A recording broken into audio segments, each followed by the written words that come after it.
You finally got there. The job, the title, the number in your bank account. You used to think would change everything. The version of your life you used to daydream about when things were hard. You built it. All of it. Exactly the way you pictured. And you're standing in the middle of it. Feeling nothing. Not unhappy exactly. Just quiet. Flat. Like you climbed an entire mountain. And there is no view at the top. Just more mountain. And the loneliest part is, you can't even explain why you feel this way to anyone. Because from the outside, you have everything. How do you tell people that everything still doesn't feel like enough? We were sold a very specific promise. If you work hard enough, if you achieve enough, if you become impressive enough, you will finally feel secure, connected, like you belong. Nobody says it that directly, but it's baked into everything. The way we talk about success, the way we celebrate milestones, the unspoken idea that once you arrive, the hard feelings will arrive somewhere else without you. So you chase it. You climb. You tell yourself, just this next thing, and I will feel different. And you get the next thing, and you don't feel different. Not in the way you expected. Here is the problem nobody warns you about. Success is very good at solving external problems. It can get you out of a bad financial situation. It can get you respect in rooms that used to ignore you. It can buy you options you didn't have before. What it cannot do is make you feel known. It cannot make someone ask how you are really doing and actually wait for the answer. It cannot give you somewhere to put the parts of yourself that don't perform well in public. It cannot replace the specific, unglamorous comfort of being fully seen by another person and still being wanted. Loneliness isn't a resource problem. It's a connection problem. And connection is not something you can purchase, achieve, or earn your way into. There is a mechanism here worth understanding. Most paths to real achievements require an enormous amount of solitary effort. The hours nobody sees, the version of you that says no to plans because you are working towards something. The relationships that quietly thin out while you are heads down building your life. It's not that success makes you lonely out of nowhere. It is that the climb itself often requires you to trade connection for progress. Every late night spent on the thing is a late night not spent with someone. Every opportunity you said yes to is a relationship you maybe said no to, without ever noticing you are choosing. And you don't see the cost until you are standing at the top, looking around for the people who should be there, and realizing the climb thinned the crowd. Here is something that makes this even more confusing. You might have plenty of people around you. People who are impressed by you. People who want to be near your success. People who message you when something good happens, because they want to be associated with it.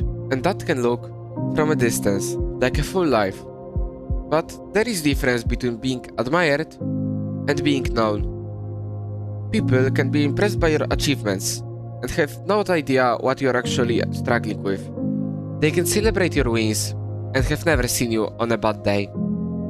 They can want to be around your success without ever wanting to be around you, the actual person underneath it. And that specific kind of crowded loneliness, surrounded by people who like the idea of you, is one of the hardest kinds to explain. Because on paper, you are not alone. You just are. There is a test for this that's almost simple. When something actually goes wrong, not a small inconvenience, but something real, who do you call? Not who would be impressed to hear from you. Not who would post about it. Who would show up? Who already knows enough about your life that you wouldn't have to explain the backstory first. Who you could call at an inconvenient hour without rehearsing what to say. For a lot of successful people, that list is shorter than their list of accomplishments. And that gap between how many people know your name and how many people actually know you is exactly where the loneliness lives. It's worth saying clearly.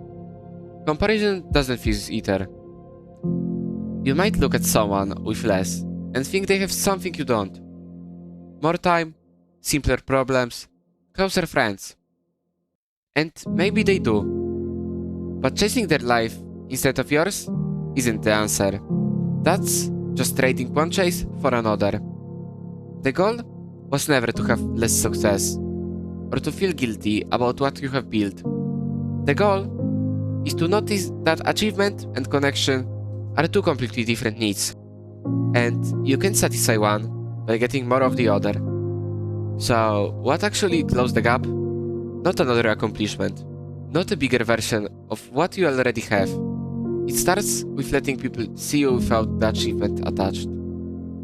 That's harder than it sounds, because if you have spent years being impressive, being competent, being the one who has it together, showing someone the version of you that's uncertain, tired, or struggling can feel like undoing everything you built. But connection doesn't happen through the polished version of you. It happens through the version that admits something is hard, that asks for help instead of solving it alone, that says, I don't actually know what I'm doing right now, to someone who might actually hear it.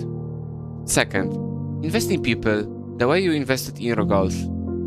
Think about how much effort went into building what you have. The consistency, the showing up, the long game you played without giving up. Relationships need exactly that. Not grand gestures, just consistent, unglamorous effort over a long period of time. Checking in without a reason, remembering the small things, being there for someone else's hard moment, the way you would want them there for yours. The same discipline that built your career can build your closeness with people. It just has to be pointed somewhere else. And third, let go of the idea that you need to have arrived before you deserve connection. A lot of people wait. I will reach out once I'm doing better. I will be vulnerable once I have it figured out. I will let people in once I'm not such a mess. But that moment doesn't come the way you think it will. There is no finish line after which you are finally allowed to need people. You are allowed now, exactly as unfinished as you are. Success was never going to fix this. It was never built to.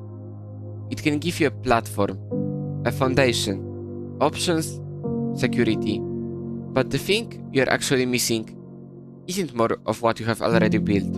It's someone who knows the version of you underneath all of it. And that doesn't require another achievement. It requires letting someone see you exactly as you are right now. Unfinished, uncertain sometimes, human. That's where the loneliness actually ends. Not at the top, in the letting in.